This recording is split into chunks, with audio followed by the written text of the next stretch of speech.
I'm not going to talk scientifically today, but what I'm going to talk or tell you today is my journey, the journey which I started at the same place where I'm making this presentation today, Jaypee University, and the journey which I have completed so far. It's still there. I'm still learning, and there are a lot of new things to learn, but it's good to share my experience with the peers and especially with the current students so that they may find new things which are going around the world. So with this, I'm going to share my presentation and start today's talk.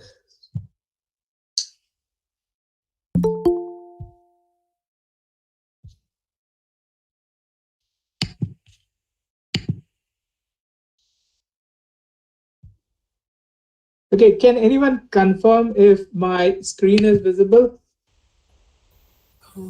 Yes, Dipankar. Thank you, Tirtha. Thank you for the confirmation. Okay, so welcome everyone. Good afternoon if you are based in India. Good morning if you are based in Europe. Good evening if you are based in the eastern part, Australia, Japan, or that part of the world. And if you are in the States part or the South America part, then early morning because probably people are still waking in that part of the world. So my today's presentation, the title is Clinical Bioinformatics, Bridging the Gateway to Precision Medicine. Now, as I mentioned, what I'm going to do today is I'm going to share with you my story, the story which started in 2010 at the same place, that is Jaypee University.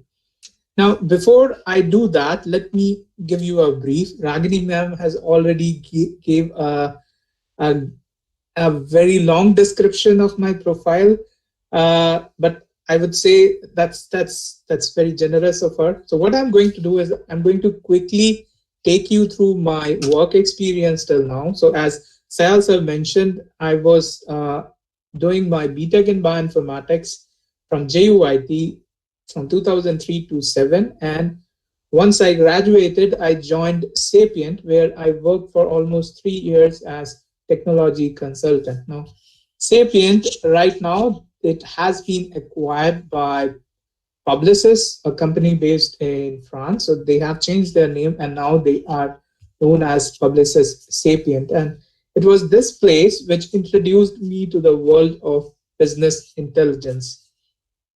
The next phase in my career was when I moved back to JUIT, but this time it was altogether a new role. So I was teaching there as well as I was doing my PhD. And in this period of time, I acquired skills in the domain of clinical informatics and machine learning. Now, clinical informatics was something which was rising up at this period of time. So I had my interest and I wanted to work on something which is associated to clinical science. And that's why I got the opportunity to work in this field. And I had a very great support from all my peers in JUIT. And especially, I would like to thank my guide, Professor Nayak, who is, I think he's not in there today.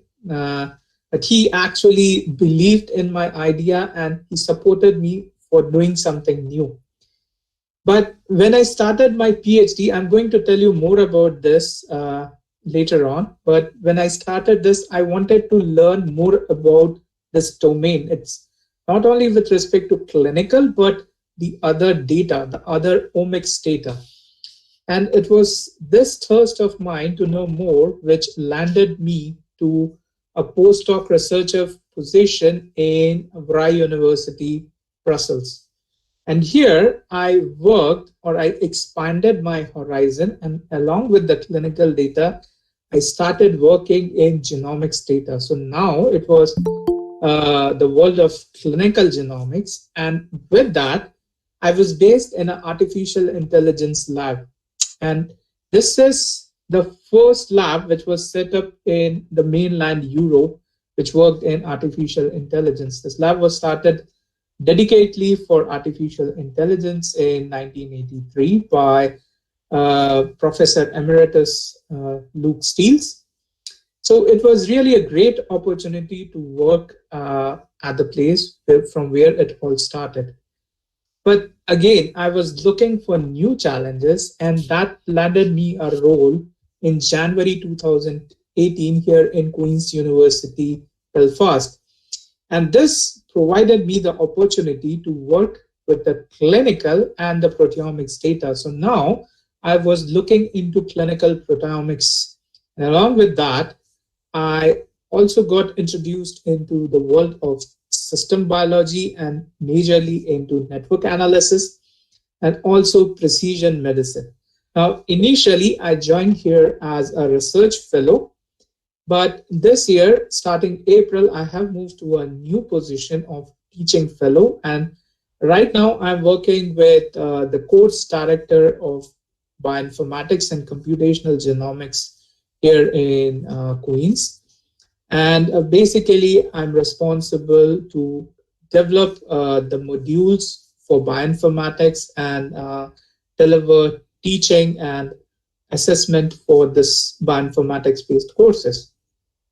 Now, that's a part beside my research. Now, in a gist, if I would like to tell what are my key skill sets, now, these all are part, but basically, I would see myself to be working in the field of data modeling, machine learning, and precision medicine. And that's why today's talk is going to be based on precision medicine. I'm just going to give you some examples of my experience in this area, of what I have learned till now. But I would say I'm still learning and trying to know more finer things in this domain. Now, before I actually start my talk, I also think it will be good to give you a brief glimpse of the place where I'm right now based. So I'm based in Belfast, and this city is based in Northern Ireland. That is one of the 4 countries which is a part of the United Kingdom. Now, Belfast was a prominent city during the 19th and the early 20th century because of the shipping industry. There was this construction company called Harlett and Wolff who was making ships, and one of the prominent ships which they made was Titanic. So yes, Titanic was built here in Belfast, and that's why there is a museum dedicated to that, which you can see in the lower part. So this is Titanic Museum, and it was at the same place the Harlett and Wolff company was based, and they built up the ship right here. So the place which they built up was just behind this building. Now, beside this, Northern Ireland is a beautiful country because it has a beautiful coastal route, and you can see some of the images. The one you see here, the hexagonal rocks, this is the famous UNESCO heritage site called the Giant's Causeway. There is a story that it was a giant who walked along this place which caught these marks, but basically these are hexagonal rocks which are there, which have been formed with time. Now, there are various theories and other stories which are there, which probably we will keep for some other day. And you could see a few other images of the scars. There it is, the ruins of the Dunluce Castle. And just for those of you who are Games of Thrones fans, you would probably recognize this image. So this is Dark Hedges. Again, this is based in the central part of Northern Ireland. So again, Game of Thrones, majority of the portion was shot here in Northern Ireland, beside another part which was shot in Croatia. So that's a bit about my introduction and a bit about the place where I'm right now based. So now let's begin with the actual thing for which we are all here today. So giving you a quick outline of what I'm going to cover up today. So I'm going to start with a background. So here I'm going to give you a brief of where it all started and how it all started. And then I'm going to introduce you to clinical bioinformatics and what is precision medicine. Next, I'm going to talk a bit about the Bridgeris platform, the platform which I was part of, and when we were developing it in Belgium. And I will conclude this with the COVID-19 severity predictor, which right now I'm working. And I know this is something of interest for everyone because the entire world is going through a pandemic and everyone is looking for solution. So this, the Bridgeris platform and the COVID-19 severity predictor are a couple of examples with respect to precision medicine. So let's start with, so this is a cartoon which was published by NIH, I remember, in 2011, and I have been fond of this since it was published. Now, there is a kind of a satire if you look into this. You see a doctor proposing a patient of taking a second opinion from a computer, and you can see the state of shock the patient is in. Now, this was the period when the scientific world was evolving in terms of precision medicine. People were trying to understand what this field is all about and how it can be used. And there was no doubt that computers are going to play a key role in it. And when we say computers, it's simply not storing the data, but also analyzing that data. And thus came the specialized domains from computer science like machine learning, data mining, artificial intelligence, software engineering, which started playing a key role.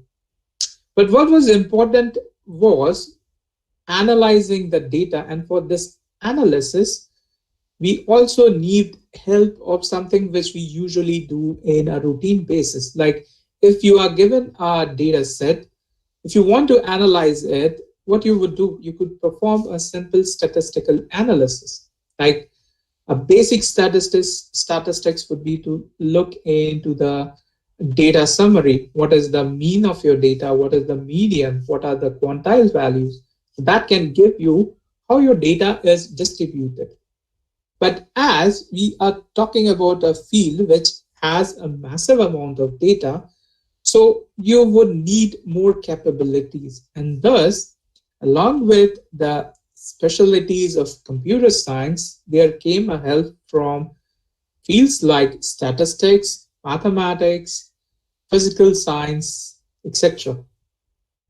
And at this point of time, I actually thought of working in this area because there was a need of developing new methods. And I thought of why not to focus on this field. And thus, I started my PhD where what I was thinking was to bring different kind of data sets together. That is not only the clinical data of a patient, but the genomic data, the proteomic data, the drug-based data.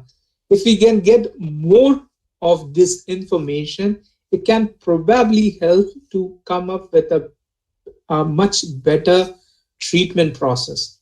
Now, at that point of time, I wasn't sure of a field called precision medicine. So that's the truth. I wasn't aware, like there's something which basically is something like this, which focuses on all these domains. So that's why I would say it formed my base, but I still had a long way to go. I still had to learn about this specialized field. And during this PhD, what I did was I came up with this architecture, and thanks to my knowledge which I gained from Sapient about this field, I started developing an architecture which can be implemented in such a scenario. So if I would like to explain this, you could see there are different components which are there in this architecture. The first component is the data source. Now, when we say data source, this basically can be the source from which we are getting our data. Like in case of a clinical scenario, we can get data from patient recordings in form of what doctors are recording. We can get the data from estimation of their measures, like performing a complete blood count, performing their kidney functionality test, liver functionality test, etc. Or it can be the data which is coming from imaging analysis. So there can be different sources from which this data is coming. Now, this is considering only if we are having the clinical data, which was my focus during my PhD. But if we consider a broader scenario, this can be the data coming from other kind of analysis, like a proteomic analysis, the data coming from, let's say, mass spectroscopic studies. That's again a kind of data source. Now, once we have identified the data source from which we are getting the data, we need to have a staging platform. And when we say staging platform, we need it because when we are getting our data, we need to actually process it before we can use. Now, here I can cite an example from a book by Bill and Mon, the book by Ralph Kimball, where he talks about this interesting scenario of staging functionality in any kind of architecture. What he says is, consider the example of when you go for food in a restaurant. Now, when you sit in the restaurant, you are in the functional area, a place where they are going to serve you food and eat it. But is that the only phase when we are visiting the restaurant? No. There is the kitchen part where the food is being processed. Before that, there is a source part from where we are going to get our food. So just imagine, similar to that, what we are having is a similar scenario. These data sources represent the various places from where we get our data. Like in kitchen, we get our vegetables from a vegetable market. We get the groceries from the grocery market. We get the spices from maybe a spice market. So there are different sources which are getting our raw material into a kitchen. So kitchen is our staging area. And in the kitchen, the chef is going to prepare the food by mixing the data obtained from these different sources. And once that is prepared, it's going to be served in the main area of the restaurant, which is the functional area. Now, the same thing happens whenever we are dealing with any kind of data. We need to have it in a staging form, and then we process it in a functional form. Now, in this architecture, what I proposed was to have different data marts. Now, data marts are specialized kind of databases which are storing a particular kind of data. Like in this scenario, we can say there is a data mart for clinical data, there is a data mart for genomic data, there is a data mart for proteomic data, there can be a data mart for transcriptome data. So there can be different kinds of data marts. And then what we could do is we can apply machine learning or data mining techniques. And this can help us to find out hidden patterns or to find out associative factors, or this can be with respect to any health-based prediction. So that's what was my architecture, and based on the components I proposed, my PhD included development of these specialized parts. Like I developed a data warehouse with respect to clinical data. And with respect to analysis part, there were a couple of algorithms which I worked upon, one of which was to come up with a new temporal algorithm called the SN algorithm, which could augur how a disease would go on in the future based on associative clinical factors. So that's what was all the part of my PhD. But as you could see, I have a vision, I had a vision, I had an architecture, and I could see that components are still missing in this. I understand about the clinical data, I work about the clinical data, but if we are looking something like this, a specialized focus on the patient data, then we need to expand the horizon. We need to fill up these other data marts. And that inspired me to expand my knowledge base, to look into other kind of data.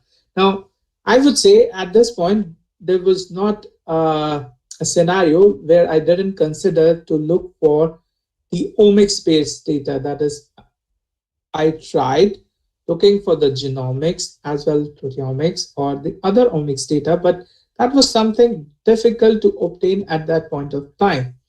And especially the data which was available was not connected, because when we see into this model, with respect to a particular patient, we need that patient's not only clinical data, but the other omics data, which was, I would say, not available, or I couldn't find it at that point of time. And that's why my entire focus was on clinical data. But then I got an opportunity to work in Belgium, where I was offered a project which was focusing along with the clinical data into genomics data. And that further expanded my horizon, and I moved to my next point in this journey, which was Belgium. And it was here I actually got introduced to the concept of precision medicine. And at that point of time, I could understand how clinical bioinformatics is closely related to precision medicine, because it's clinical bioinformatics which is helping in precision medicine. Now, it's important for us to understand at this point of time what do we mean by clinical bioinformatics and precision medicine before I take you further to my journey. So what I'm going to do next is, in the next part, I'm going to briefly describe to you what is clinical bioinformatics all about and what is precision medicine and how clinical bioinformatics is playing a role in precision medicine. Now, talking about clinical bioinformatics, so I think majority of us who are here today know about the field of bioinformatics. Now, bioinformatics, in very simplistic terms, if we want to understand, I would define this biology going hands and on with information technology. That is, using information technology to better understand the biology. That's what bioinformatics is all about. And when we say clinical bioinformatics, now in case of that, we are actually trying to analyze a further set of the data. That is, along with the omics data, we are trying to bring in the clinical data and other kind of data which can be associated to an individual, like the environment-based data. Now, as we have seen the advancement in the clinical processes, this has also led to a phase where we are having a lot of data with us. And it was this which gave rise to the field of clinical bioinformatics. Now, clinical bioinformatics combines bioinformatics and, along with bioinformatics, clinical informatics, omics science, mathematics, together in a common platform. Now, we already know about bioinformatics. If we want to look into what is clinical informatics, then this primarily focuses on the clinical data. And in this, we look into the data which deals with the patient complaints, the historical data of the patient, the symptoms and signs, the physical examinations, the biochemical analysis, the imaging profiles, pathologies, therapies, the treatment associated, and any other kind of measurement which is specific with respect to the diagnosis of a patient. Now, this is a formal definition which was given by Wang and Ziota in 2011, where they explained what is clinical informatics and what is clinical bioinformatics and how they are related to each other. Now, that's clinical bioinformatics and clinical informatics. But what is precision medicine? You may have heard this word because it has been quite popular in past 5 or 6 years. Everyone is trying to mention about either precision medicine or personalized medicine. Now, both of them refer to the same thing, but I personally prefer to mention it as a precision medicine rather than a personalized medicine, because when we say personalized medicine, it refers to for each person. But that is something from which we are still far away right now. Our focus is precision, that is trying to come up with treatment facilities for specific group of people. Now, to understand this, let me give you the scenario. Now, this part, which I'm going to explain to you, this is going to be a part of an upcoming book called Machine Learning, Big Data, and IoT for Medical Informatics. And this, I have written a chapter called Machine Learning in Precision Medicine, where I've tried to introduce to the users or to the general readers what is precision medicine all about and how machine learning plays a role in it. Now, the aim of writing this chapter was, if you look into literature, you will find there have been lots of work which has been done in the field of precision medicine, involving a lot of technological advancements, a lot of computational methods being developed. But what I have observed is lack of an single resource which actually explains what is it all about and then tells about what kind of machine learning or computational techniques can be used upon. So if you get a chance, when this book comes out, please go and try to go through this chapter. You will find it interesting. I'm hoping that it will be interesting for all the readers.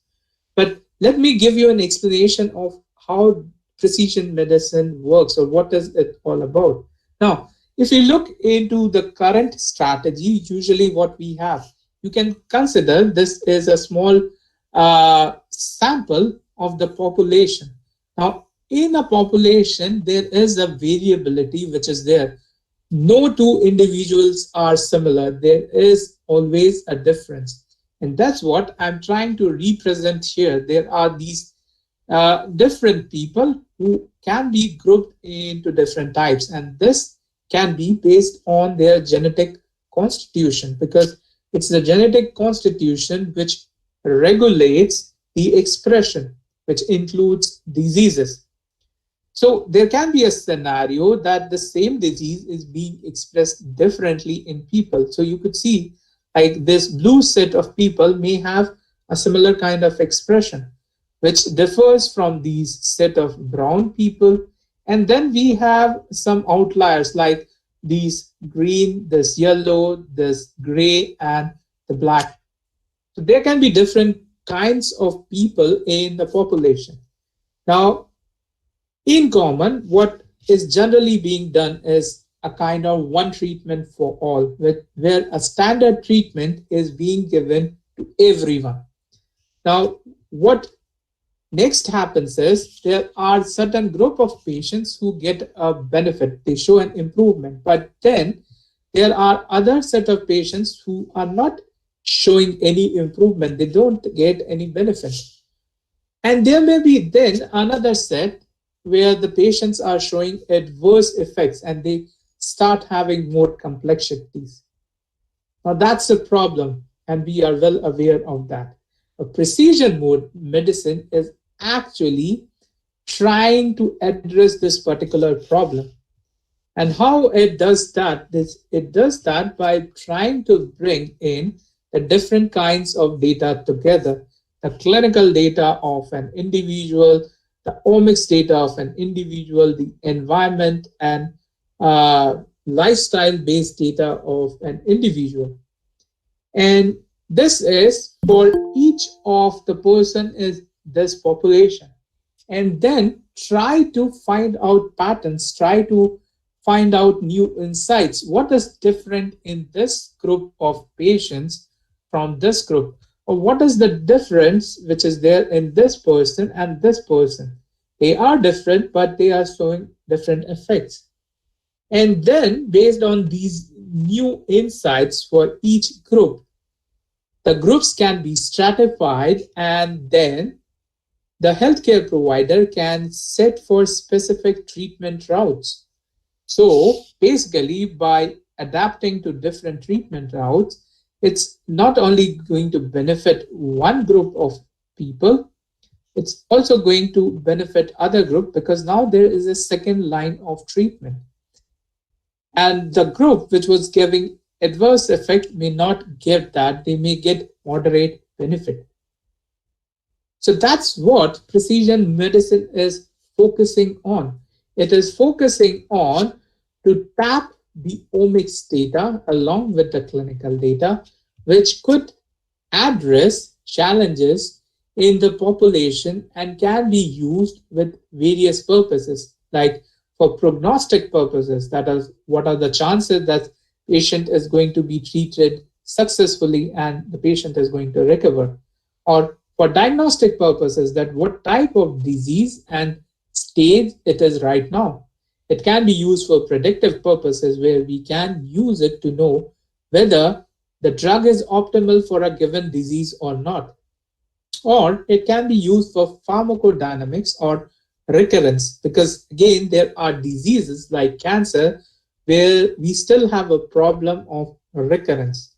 And that's an important study to find out in a patient or given set of patients, what are the chances that the cancer can recur.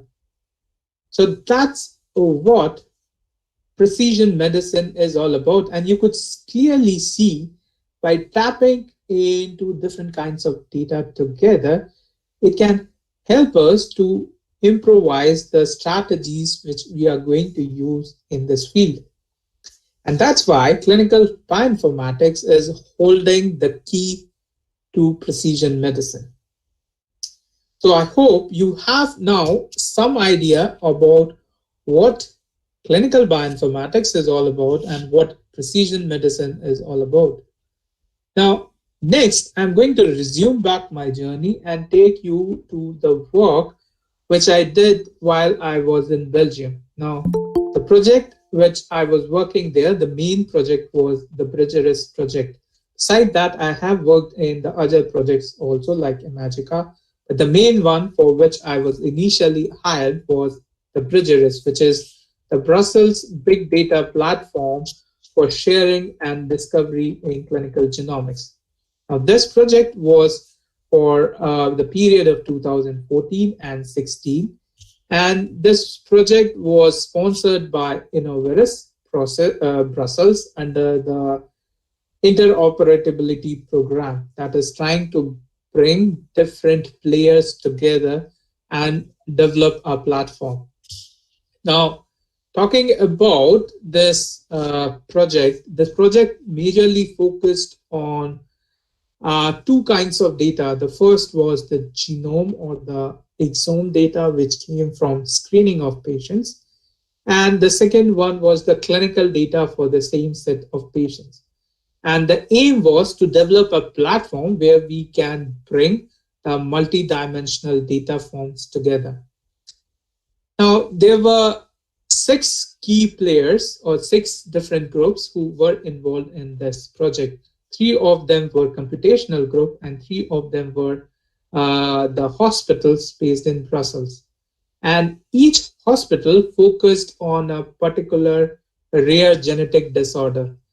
The group I was based in. So I was based in Rye University, Brussels, and the hospital with which the group is associated was UZ Brussels. It was actually the hospital of the university. And here we focused on a rare genetic disorder called Brugada syndrome. Now, Brugada syndrome is an oligogenetic disorder, and usually the patients suffering from Brugada syndrome, they have a massive cardiac arrest, and this is a sudden one, and usually it happens in young and healthy adults. And as it's a genetic disorder, so it can't be actually known before someone's genetic analysis has been performed. Now, this disease was actually, it was discovered and identified by Brugada brothers. So there are 3 Brugada brothers who are clinicians, and it was them who actually found this disease in set of patients initially reported from Thailand.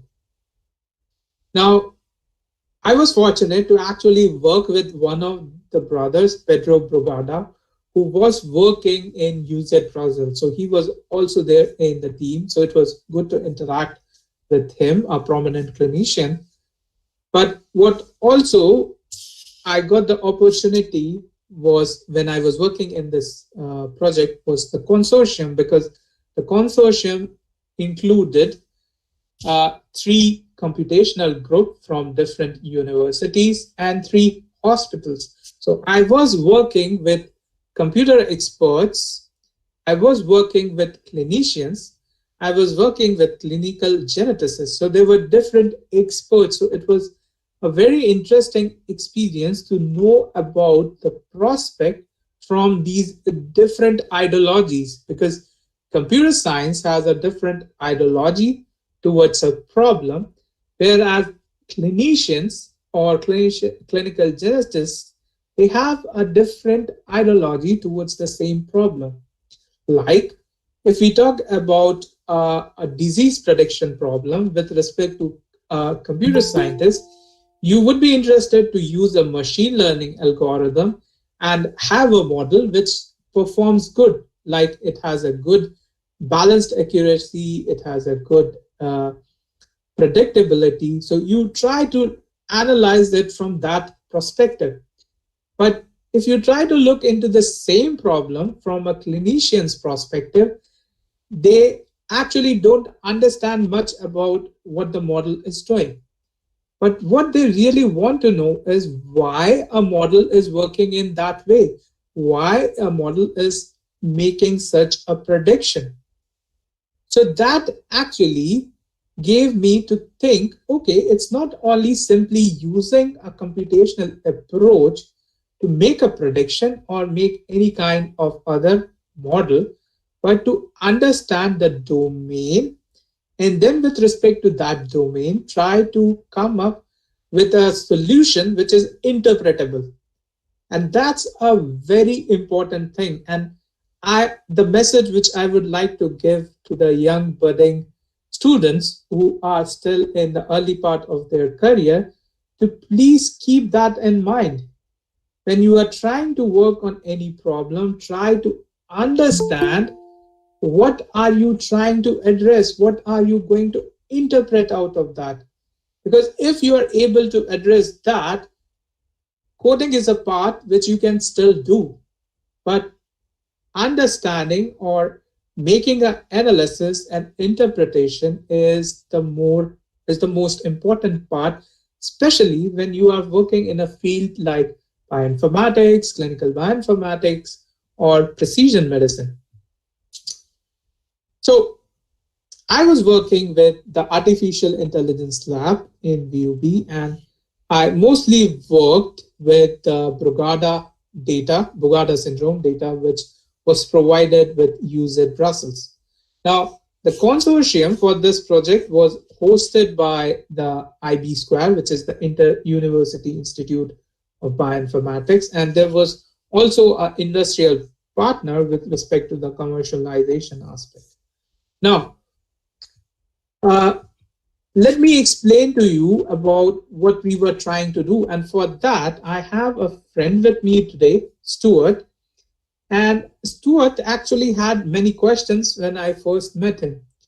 Some of his questions were, compared to his friends, Bob and Kevin, why he looks different, why he has one eye, whereas two of his friends have two eyes.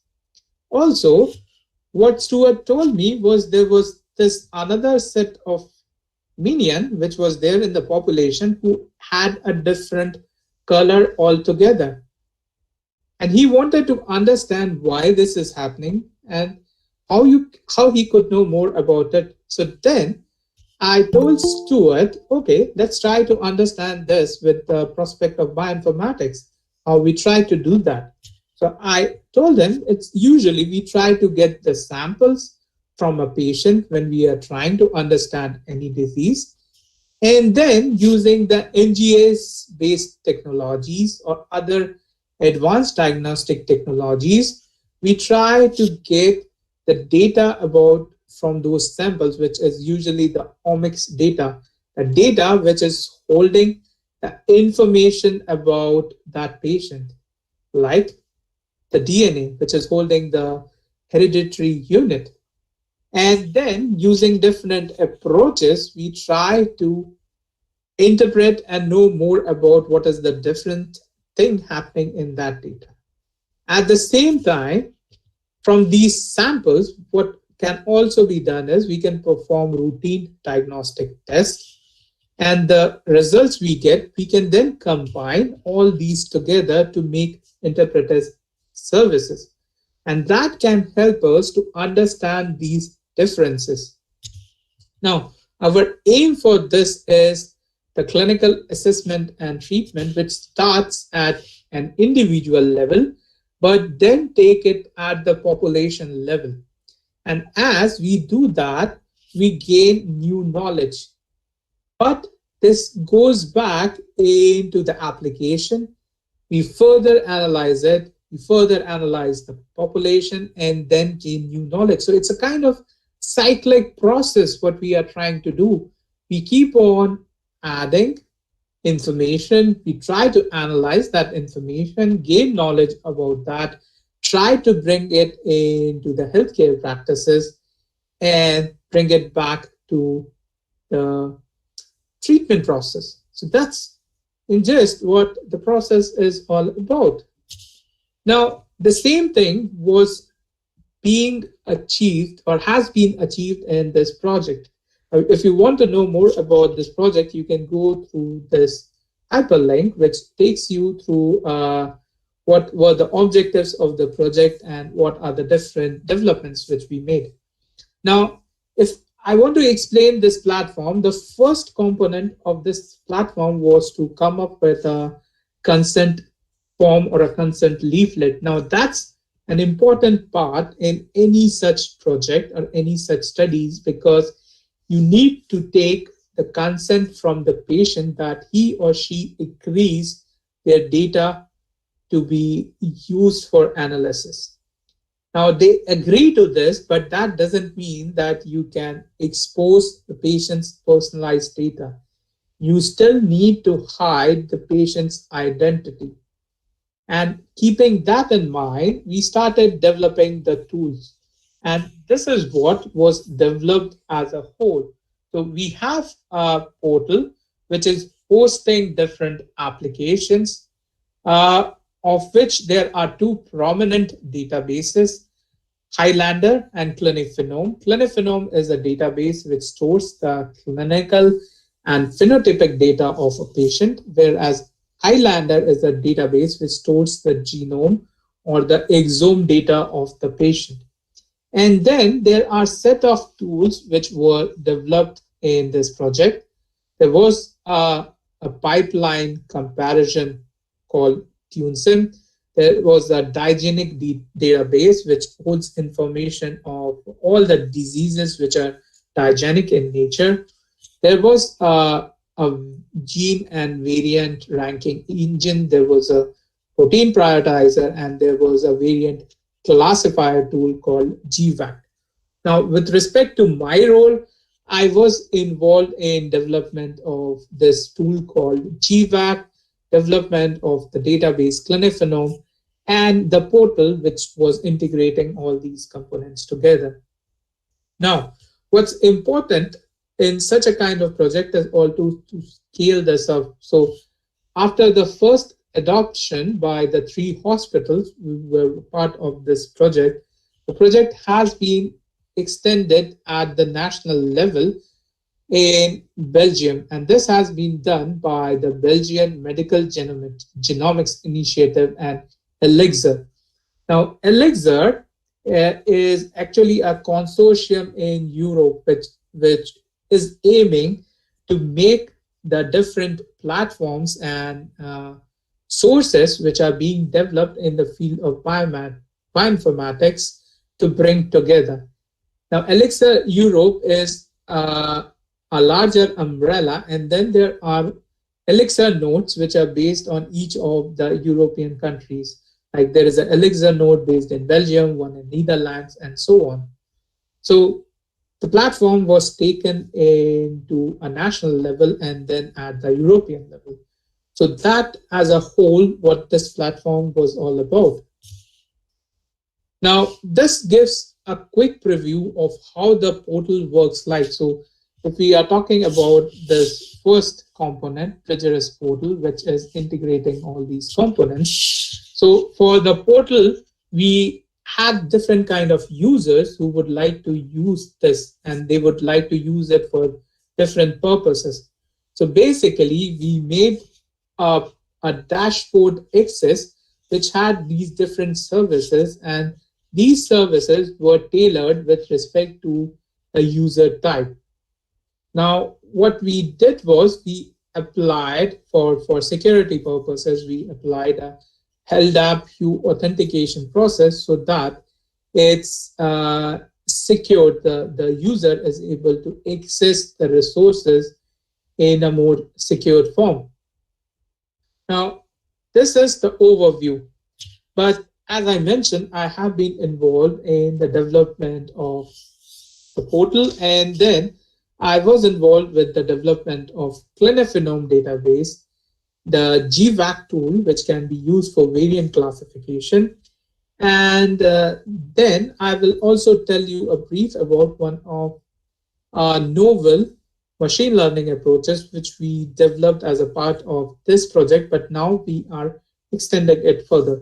So I'm going to first, before I talk about the Clinifinome database, let me give you an example of how the different components in this portal are connected to each other, or how they are talking with each other. Now, for an example, you enter the Clinifinome database where you want to access the data for patients who are associated with a particular disease. For an example, here we are looking into the neurodev pathology, and it lists all the patients for whom the data is available in this database. Now, what this database provides you an option is an API by which you can connect to other tools. Like you can connect to the variant ranking tool called Digest. For that, you already have a connection. And when you connect to Digest for this particular patient and this sample ID, based on the sample ID, so you could see, it's not that clear, but it's the same sample ID with which it made that connection. And what it's going to do is, it's going to pull the exome or the genome data for the same sample from the Highlander database. That is the database which is storing the exome or the genome data.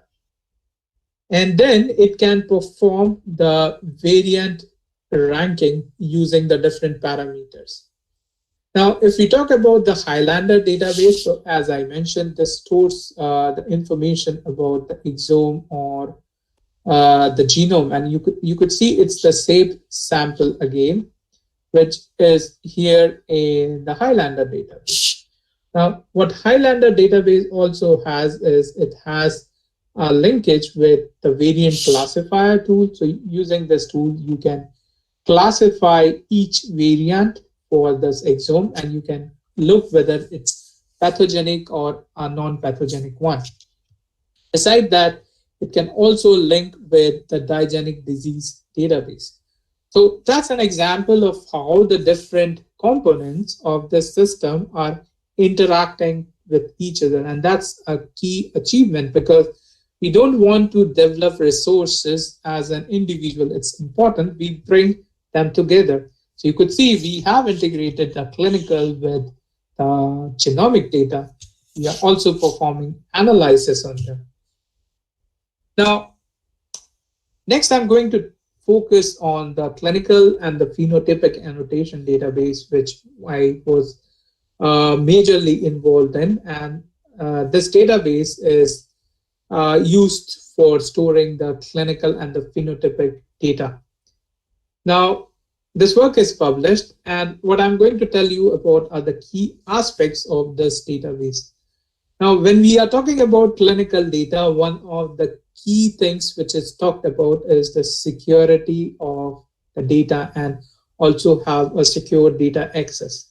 Now, keeping this in mind, we developed a system where we have implemented a label-based access system. Now, this label-based access system is an architecture which has been recommended by Health Level 7. Now, Health Level 7 is a global body which focuses on development of IT-based things in clinical science or health science. So considering the label-based access recommendation, we implemented the same thing, depending on what kind of labels we define based on the type of users, like clinicians or the healthcare providers who want to analyze the data, or the patient himself or herself. So that was a key thing which we implemented. The next key thing was a generalized schema design. So we tried to come up with a model which could be extended, like if we want to add up new kind of clinical forms, or if we want to add new kind of clinical definitions, that could be easily achieved without making changes in the design of the database. Because often when you start designing, you come up with a standard design which may require changes when you want to include something. So we came up with this design which takes care of the same concentration. And for doing this, what we also did was to integrate the standard ontologies. So we integrated phenotypic ontologies and clinical ontologies into the system. Now, another key thing was to come up with a facility where the data can be exchanged between different centers. And while they are doing so, it should be in an anonymized form. That is, the patient identity is not being revealed. So with this, we developed a migration utility, and it could be used by the centers who install this particular part of the database. And finally, we had the APIs, which could help to integrate this with other resources. And I just showed you an example of how this was integrated with the Digest tool. Now, this was with respect to design and development, but what was also important was to come up with a user interface which is easier, or it makes life easier for the people who are trying to use it. Now, initially, I designed this using PHP, but PHP is a kind of scripting language. But the thing was, it was not that good looking with the visualization aspect, and it wasn't that good with respect to the ease of use. And here came a role of another JUITian, Satyam, who was part of JUIT. He did his BTech from there from 2002 to 16, who actually played a key role. And his involvement also came in a timely fashion. He was looking into opportunity for his summer internship in 2015, and Luckily, we were looking for someone who had an experience in designing interfaces. And Satyam had a very good experience. So he came on board, and you could see one of the pages. Actually, this is the home page of what he designed. And he actually gave us a platform which was easier to use for clinicians and for other healthcare providers. So that actually helped us to develop a complete database with an excellent interface. And he brought his experience of designing an interface using an MVC approach. An MVC approach is a model view controller approach, which perfectly blended with the label-based access system. Now, in simplistic terms, if I want to explain this, it would be giving a specialized rights to a specialized group of users. That is, a particular user can access only a particular section, or a particular user can perform only a particular kind of analysis. And that was achievable because of the role which Satyam played. So that's how we came up with this Cliniphonome database. The next thing which I was involved in this project was a tool which can be used for pathogenic classification of variants. Now, this work is also published, and the tool is available for public use. So if any one of you find it useful, you can go to the link and download the tool. Now, talking about this tool has been developed using Java, and it basically is being used for classifying what is the pathogenicity of a particular genomic or exomic variant. Now, how this tool works? So this tool works in 3 steps. As a first step, there is the filtering of variants, that is a pre-processing step, which is being done based on a gene panel, that is the set of genes which are responsible for a particular disease. Like for Brugada syndrome, as it's an oligogenetic disease, it has 19 genes which are associated with respect to Brugada. So in this step, we actually filter the entire exome with respect to gene panel. So we have only the variants with respect to that particular gene. Now, after that, we perform a first classification based on set of rules. And finally, we do a final classification. And this is so because there can be 2 kinds of variants we can have. Either we can have missense variants, or we can have nonsense or the frame shift variants. Now, the first part, or the first classification which we do, the first part is common. We are using 7 prediction tools to come out with a score. And then, based on the missense, or is it a nonsense variant, we look for the ethnicity information. Now, for the missense variants, we usually make a connection with the polyphene database, whereas for nonsense and frameshift variants, we have an ontology from literature. And from this, we get a first score. And in the first score, we classify these variants from class 1 to class 4. And then we do a final classification where we include the family information and the functional analysis with respect to those variants. And this can lead to either upgradation or downgradation of the score of the patient. And finally, we have 5 classes for a particular variant, where class 1 shows it's a non-pathogenic, whereas class 5 shows it's a pathogenic variant.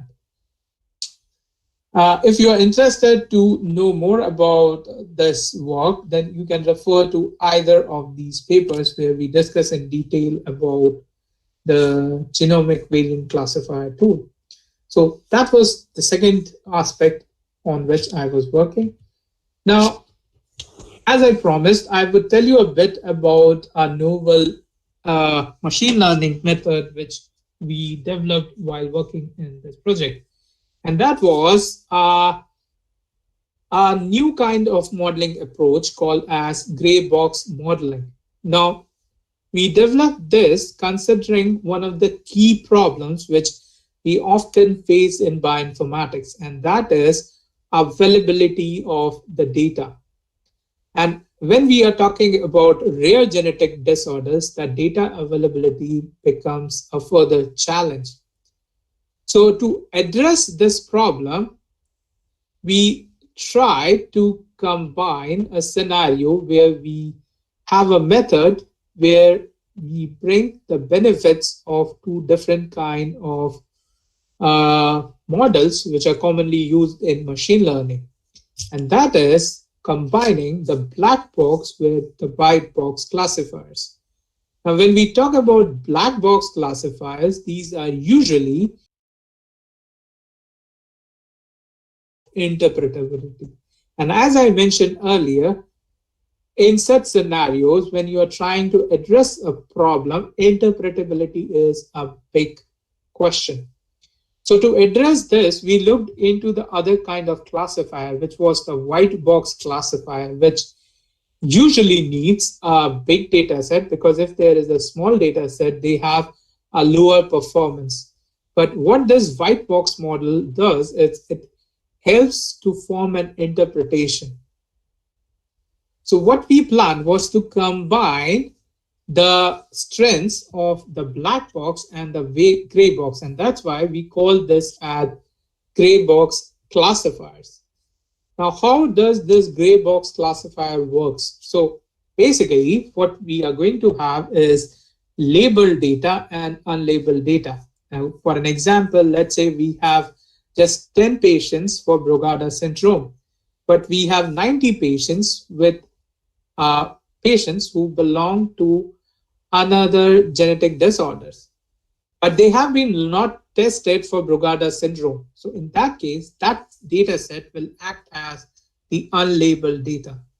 Now what we do with is we use the available data, labeled data, that is data for 10 patients. We use a black box classifier and we come up with a trained black box model. The next step is we use this trained black box model and try to come up with the label for this unlabeled data. So now what we have is 10 instances from this available label data, 90 instances from this unlabeled data, which now we have labeled. And what we have is a bigger data set, a data set of 100 instances where we have the labels. And next, we use this combination of data set and train a white box classifier. So finally, we have a white box model which is interpretable. It's easy to understand why we are getting a particular classification. So you would see this is a very simplistic architecture what we developed. But when we started working on its implementation, there come the challenge, because we had to look into the combinations, whether it really works fine or not. And for this, Isel, who was doing her PhD at that point of time, he recently graduated and completed her PhD. So she's now Dr. Isel. So Isel, she started with these experiments where she started performing a combinations of the black box and the white box model. Now, in the black box, it was a random forest algorithm, a support vector machine, and the multi-layer perceptron, or in simplistic terms, some of us know it as neural network. And in white box, there was decision tree, which are basically a kind of if-then rules, Bayesian networks, and fuzzy cognitive maps. Now, to set up the experiment, we tried picking up the work which has been already published. So there were two sets of experiments. The first set of experiment was from 121 data sets from UCI machine learning repository. And the second one was 55 data sets from UCI and Kiel machine learning repository. And both of them have been used for various studies with respect to semi-supervised learning. Now, in the first set of experiment, what we did was we varied our data from 5 to 100%. That is, we took 5% of data as labeled, remaining as unlabeled. Then we changed it to 10, 20, and so on. Whereas in the second experiment, we varied our data from 10 to 40%. Now, why we took this variation? Because we wanted to keep the same set of experimental parameters which have been used in these two studies. Now, this is how we did the data, how the data was segregated for the experiments. So for the first experiment, for each of this 121 data set, the 20% of data was removed out for testing purposes, whereas for remaining 80%, we divided it into labeled and unlabeled form, and we moved the ratio from 5:95 till 95:5. If you do 100, then it would be the entire data set is labeled, which is a case of a white box model. And we repeated this experiment 10 times for each configuration. And this is what we got as a consensus result. So for the decision tree, it's the J48. So you could see the blue graph. This shows a white box model. The red one is the random forest. So this is a black box model. And then the green one here is a combination of the random forest with the J48. And if you see the performance with respect to how we are changing the percentage of label data, we still have black box as the best performing, and that's what is expected. But what we see is with the gray box, we are getting a performance which is at par with the black box. In comparison, you could see the performance of a white box. And you could see with a very small data set of 5% data, the gray box is performing very excellently. And as we move further, as we keep on increasing the percentage of labeled data, you will see this starts merging with the white box. And that's what is again expected, because as you increase the percentage of labeled data, you are making this as a white box model. Now, in the second set of experiment, where we had 55 data sets, we split this in again into 10 and 90, where 10 was a test set, and for 90, we again split it into labeled and unlabeled and had different ratios. We performed a 10-fold cross-validation.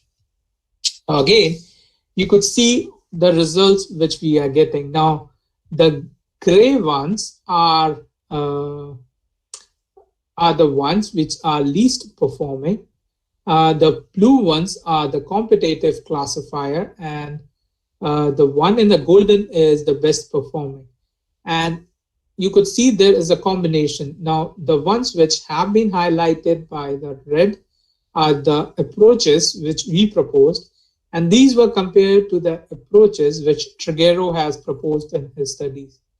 And you could see as we changed the label of percentage of labeled data, there was some of the classifiers from Trigueiro's work which was at par with our performance. But in general, we had the best classifier performance, which was a combination of random forest with a decision tree. So that's an example of how we could combine the methods to come up with a new approach which could address this problem of data availability. Now, here is a small example with respect to a cancer data set, where we see how this change in the data can improve the performance. Now, in the first scenario, we have a comparison of a white box with a gray box. And in this case, we used just 10% of the data. So we had just 23 instances. This data set has 286. And the prediction problem here is whether there is a recurrence or no recurrence. Now, in the white box, what we found was it predicted all the instances as no recurrence. The performance was high in terms of accuracy, But in terms of interpretability, which we are measuring with respect to kappa measure, it gave us a zero measure. And that's what is expected, because there can be a scenario, there are instances which are having recurrence, but because of data imbalance, it is predicting everything as no recurrence. So we saw that white box is not performing good here. In comparison to that, when we used a gray box model, we got interpretability, which in terms of kappa is still better. And when we improved this, that increased our data set, we saw a further improvement in the kappa value. So that's an example of when we applied this approach on a breast cancer data set. Now, again, we have been working to further improvise this algorithm. So over the years, there have been papers published. And in fact, we have a chapter coming again in the same book where we are looking into this approach with respect to how it can be used for predicting the rare cancer types, like a thyroid cancer, which is rare in nature. So we won't have enough instances. So that's in gist about the work I was doing in Belgium. And there are different, as I mentioned, there were 6 different groups involved. So there were different partners who were involved in this. There were people from University Library Brussels, there was Biouniversity Brussels, there was UCL Leuven, and then there was a commercial partner in Silico Database. So I would like to thank to every one of them because I got the opportunity to work on this. And a big thank especially to Professor Ann Nove, who actually gave me this opportunity to join this project. So that's in brief about this project. Now, just to conclude, I would tell a bit about my current research, which I'm working right now. And this is something we all are worried, and that is the pandemic with respect to COVID-19. So right now, I'm working on a project which deals with COVID-19 severity predictor. Now, considering the ongoing research and sensitivity, I can't tell much detailed things about this project. Probably in due course of time, I can share once the work has been published or it has been made into adoption and use. But just to give you a brief scenario, so it all started in April when there was an international Corona hackathon, which was organized. In this, I participated, and there, again, Satyam was part of this hackathon. And besides Satyam, there were a few more people who joined us in this project, including a clinician from Southampton. And in this project, what we did was we tried to build up a severity predictor, which could actually look into the clinical data of patients and identify the patients who need immediate clinical attention or who need hospitalization. Now, we won a third prize in this event, and that actually further led us to work in this project. And this project has been highlighted by Health Data Research UK, and right now we are working along with UKRI to come up with this platform in a more sustainable and adaptable form. Now, what this tool, if I want to give you a quick idea, what this tool does is it's trying to negating the scenario of false negatives. Now, we all know the current testing procedure. PCR is the more robust one compared to the rapid testing. But by the time we get the results, it may be hampering a certain group of patients who are at risk. So what this tool does is it takes into consideration some of the common clinical measures which are estimated, and then using a machine learning approach, it tries to group that patient. So again, you can see it's an application of precision medicine, where we are trying to group patients, try to identify the risk which is there, and then try to allocate resources, the treatment or other hospital care resources to that particular patient. So that's in brief. I can't talk more about this project at this moment because it's still in progress, but just to give you a brief glimpse, like what's happening right now. And as we are in this current situation, this is something more suitable to work upon. Now, before I wrap up, what I just want to tell you is this field is still evolving. There are a lot of areas which has not been tapped.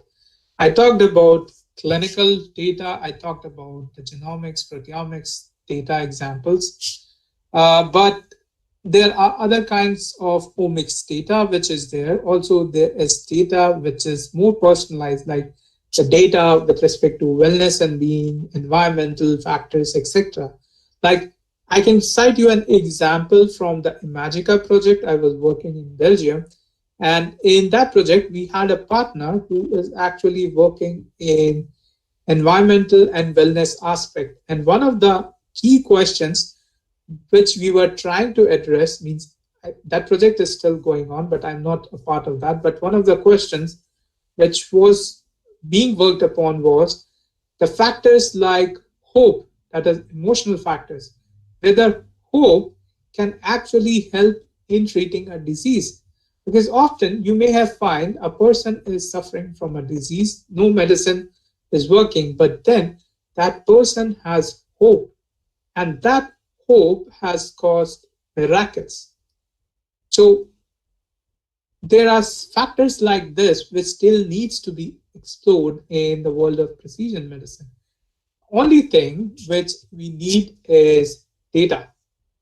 So just to conclude and wrap up this session, what I say is what's important is we need the opportunity, we need to start exploring any kind of data we have around ourselves to gain new insights, to gain new knowledge. And it's good to start at a point, no matter you may have vision, but you may not have a suitable amount of data at that point. But it's good to start with, because even if you can come out with a prototype, it can strengthen your vision. It can help you to further grow, further believe in your results. And with an ample or appropriate opportunity, you can further go ahead and work on that. So with this, I wrap up my presentation for today. So I am open to any questions now. I will stop sharing my screen. Okay, thank you, Dipankar, for the elaborative journey in just like 1.5 hours, starting from your PhD, the postdoc, and various other positions, and specifically talking about the bioinformatics, clinical data, and precision medicine. Yes, definitely. We have few queries, but before that, I just want to have an announcement for the audience. Like next talk, we are planning to have it on 7th of December 2020, and we are bringing another alumni of ours, and she will be talking on Alzheimer's disease and various kind of machine learning approaches that are being applied in her research, and she will be from Bonn University, Germany. So that will be in December. Another important speaker we are having is Professor Holger from Germany again, and he will be talking on artificial intelligence, on genomic data, and that will be on 12th of January 2021. So these are the two tentative speakers that are, I'm sure they are going to join us for the wonderful talks. And we are going to make this series a wonderful series for each and everyone. And I hope everybody enjoyed the talk of Dipankar. So let me start, Dipankar, with the queries we have received so far. The very first query we got was from Piazza Day. She was asking, how is precision medicine different from pharmacogenomics? Okay, so first of all, if we look into precision medicine actually brings different kind of omics-based technologies together.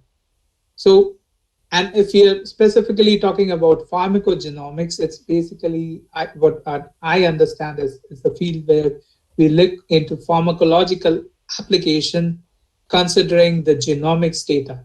So precision medicine further widens pharmacogenomics, or we could say it's including as a part of precision medicine in itself is including an application of pharmacogenomics, just as it is including an application of uh, clinical bioinformatics in general. So that's a broader difference I could state as of now. Okay, thank you, Dipankar. I think as far as remember, Tyasa Day is our new MSc student, first year. Thank you, Tyasa, for asking. Next question we have from Dr. Diksha Banodi from Thiruvananthapuram. She is asking what are the practical possibilities as well as limitations of adopting precision medicine approach in our country, and which are the specific areas of medical practice where it can be applied easily. Okay, thank you, ma'am. That's actually a very interesting question, and I would strongly advocate like start. We need precision medicine to be worked upon in India. I think there have been a lot of efforts being made with respect to advancement of technologies, and we are leading in many of these places. But with respect to precision medicine, I think we are still in a building up stage. And what prominently would be the step would be the hospitals coming to work together, because one of the key challenges I think which I faced when I was doing my PhD was getting clinical data. It's not that easy to get clinical data. So we need more research collaborations between groups, between hospitals, between different computational groups, like the initiative which has been taken by Tirat sir and his group here. That's an excellent step moving forward, I would say, in the field of precision medicine. The next key thing would be to address a particular disease, like the example which I gave from Belgium. There, we were trying to address rare genetic disorders. Now, I could say there are many local problems which we have in India. Like, I could say there are parts in India where we have patients who are suffering from encephalitis, which is kind of a local problem. So we need to tap those local problems. We need to tap an approach where we bring the different players into the play. This is something which can't be solved by one person. That's what I have experienced till now. You need people who are experts in their domain. You need clinicians. You need computer scientists. And then you need someone like us, bioinformaticians, who understand both the language. You understand the clinical part, you understand the computational part, and then you try to bridge it and help in developing a solution. That's an important part. Another key thing is with respect to the kind of treatment which is being adapted. Usually, the doctors are giving the same treatment to all patients, irrespective of finding that a treatment is not working for a particular patient. So we need something which is at the government level, a guidelines or regulations, so that everyone follows them. For an example, here in UK, there are guidelines called NICE guidelines, which brings into play the key aspects and methodology with respect to each disease. And that's something which has been developed by clinicians and the people from different domains. In fact, one of the interesting things which I found here is whenever any disease is being discussed upon or a solution is being discussed upon, there is always a representative from the public domain, a general person who may not understand anything in technicalities, but that person is able to present what is the problem which people consider in general. And that's again a field I think if we work upon in India, that can really help taking the inputs of the local people. So that's my view. I hope Okay. I partially answered your question. Yeah. Okay. Thank you, Dipankar, for the explanatory answer. Now we have one query from Singapore, Dr. Sundarajan VS. He is asking about in which country currently precision medicine is being advocated. I think a lot of countries are advocating it. In UK, this is being advocated a lot, especially with respect to diseases like cancer. That's I've seen it personally happening here. Also in other countries in Europe, like in Belgium, in Netherlands, in Germany, this is something which is quite being advocated. In fact, there is a project which is going on in Netherlands at this moment, which is focusing on the same field. I don't exactly remember the name of the project, but it's a project like Omics X, where they are trying to bring this different uh, kind of omics based along with the clinical and other kind of data. And that is being aimed for the entire population of Netherlands. So that's something like that can really help if we start pulling out data. And Okay. also, I think in other parts also in US and Australia, this is something which is being adopted. Okay, thanks. We have a very sincere student of our BTech Biotechnology program, Janki Insan. I will read her question because little longer questions are there. She is asking Dipankar, although precision medicine has been gaining a lot of popularity, many machine learning approaches have to be yet to be applied in clinic.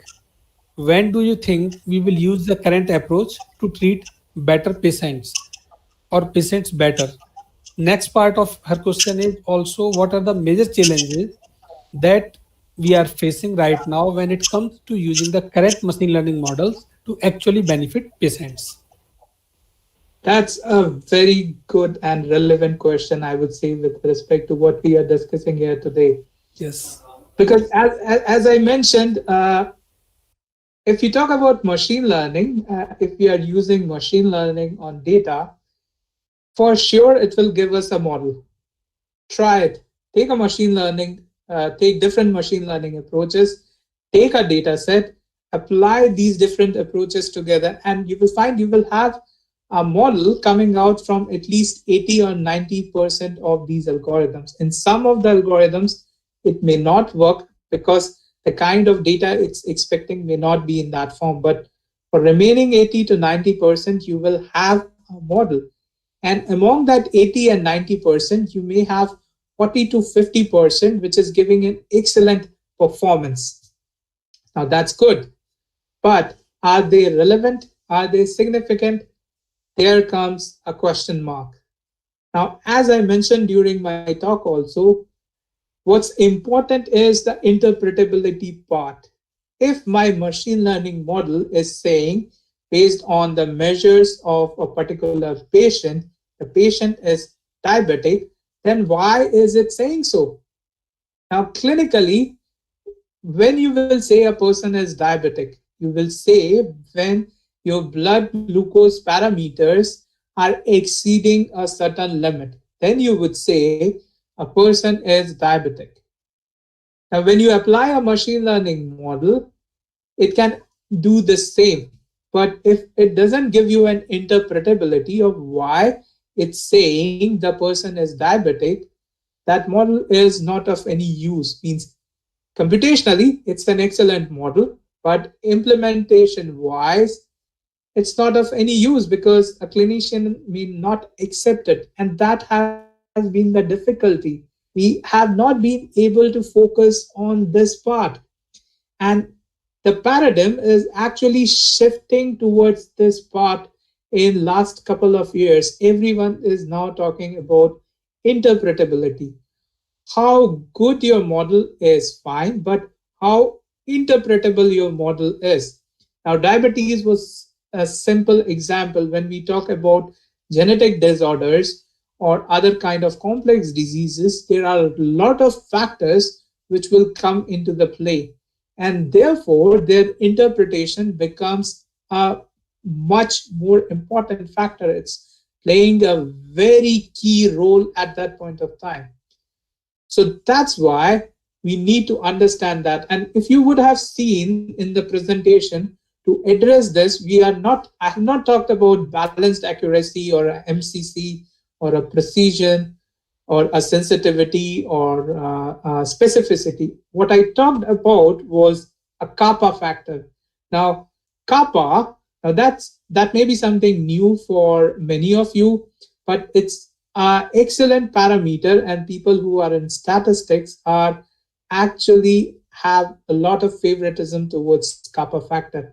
A kappa factor basically gives us a inter-rate agreement between what is actually observed and what is being expected. So it's a kind of estimation which is giving us a clear indication of how good you are able to interpret of what is being expected and what is actually being observed.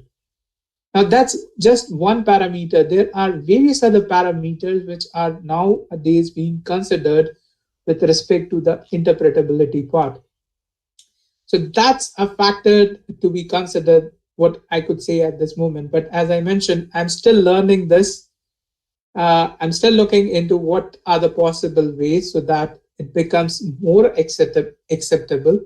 But I've shared today with you of what I have learned till now.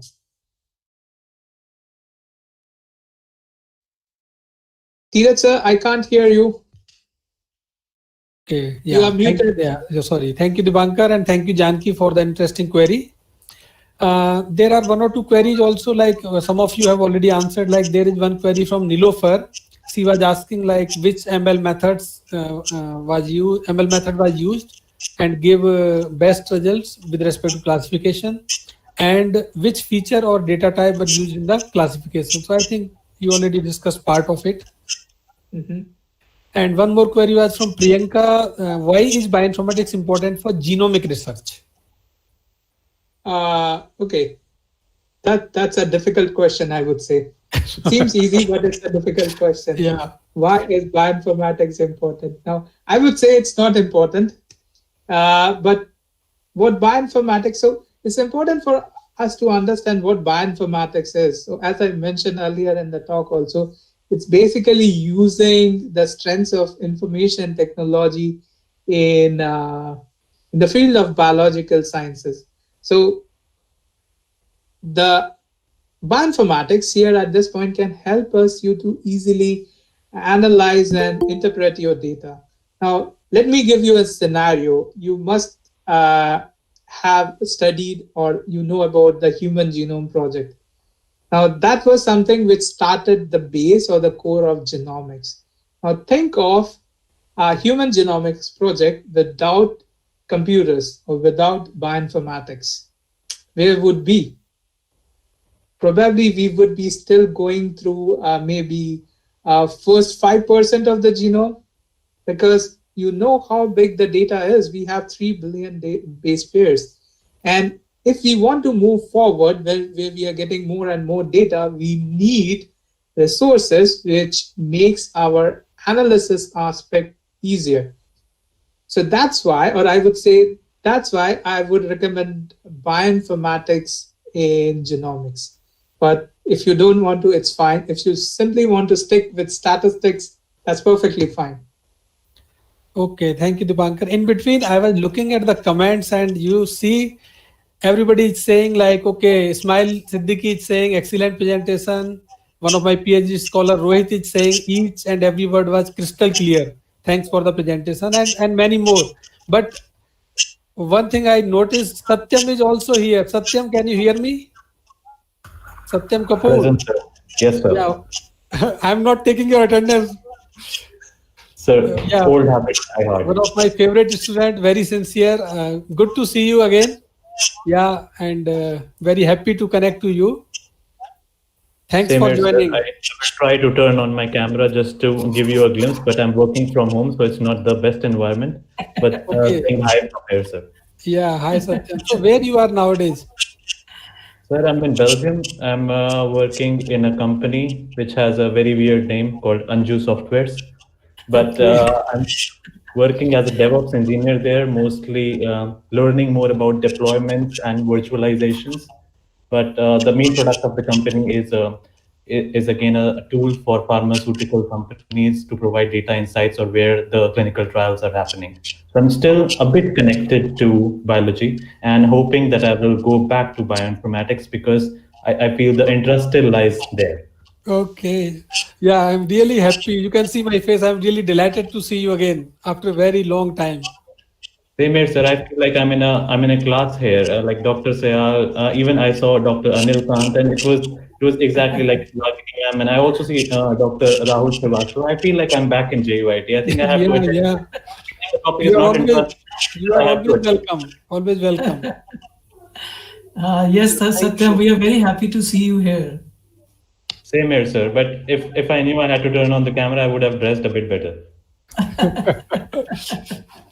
Okay, so yeah, Dipankar, thank you very much. First of all, you made a beautiful presentation, and I hope everybody enjoyed it. As usual, you are always going in your own way, and you are making the path, and that path is always crystal clear, as one of my students already said. And I remember I have listened to you earlier also. Your presentations are very nice. You are starting from the beginning. You are taking the background, making a complete story and ending with some beautification. And that's the beauty of the presentation that I like most. So thank you very much once again. And we are all delighted to see you again and hope you will have a healthy life over there. And congratulations to your baby, the new member in your family. And I'm sure you are enjoying that moment also because that is one of the most beautiful moment of our life. Yes, Dipankar, Dr. Tirath said rightly that though I missed most of the part, but uh, even in the later part, I could understand most of the things that you said. And two things are coming into my mind. I may be wrong, but I think this precision medicine, the base of the precision medicine may be lying in precision teaching so that this may proliferate in all the countries, in all the doctors. So that one thing came to my mind. And the other thing is, you said about hope. So that is rightly said, hope removes all obstacles. So I am getting wonderful things from your presentation, and so nice of you that you actually gave the time and nicely explained everything. Okay, Dipankar, I have one updated statistics with me. You will be surprised to know that more than 160 people listen to you now live when you give the webinar. I have the attendance in Google Meet because in Gmeet we have a limitation of 101 participant can enter for now. So that's why I made an alternative for YouTube Live. So there were also 30 plus participants, and even one or two queries I pasted here was from YouTube. So more than 160 have listened to you. And when we are going to put the recording on JUIT site and other social sites, I am sure many more are going to listen to you. So thank you very much. Now, first of all, I would like to thank Professor Sayal for sparing his valuable time. In the beginning, there was a attendance review meeting, the part of JUIT system. And then he joined again. And my better half, Dr. Ragini, she is also part of the Center of Excellence. Then Dr. Nishant Jain, you don't know him actually. He is working with all the technical aspects in the background. He is also in our team. So we have a very small but dynamic team. And then all the faculty members, all the students, all the participants, I would like to thank you very much for making this seminar like a hit series. And we are continuing with this. I told you next two speakers and many more will join soon. Maybe we can invite sometime Satyam also if he will spare some time for us. So thank you very much. I'm at a too lower position for that. I'm still a student. I'm happy to hear you all. But we are inviting even students, alumni, and our colleagues, friends, everyone, Satyam. Don't worry. Thank you very much, sir. Feels like I've gained something now. And it's a pleasure to see Dipankar you. I'm Rahul, Dr. Rahul here. Yes, But we Rahul, cannot sir, see I you, can Rahul. recognize you. It's a pleasure to see you. Yeah, thank you, Rahul. So thank you, Dipankar, and thank you, everyone.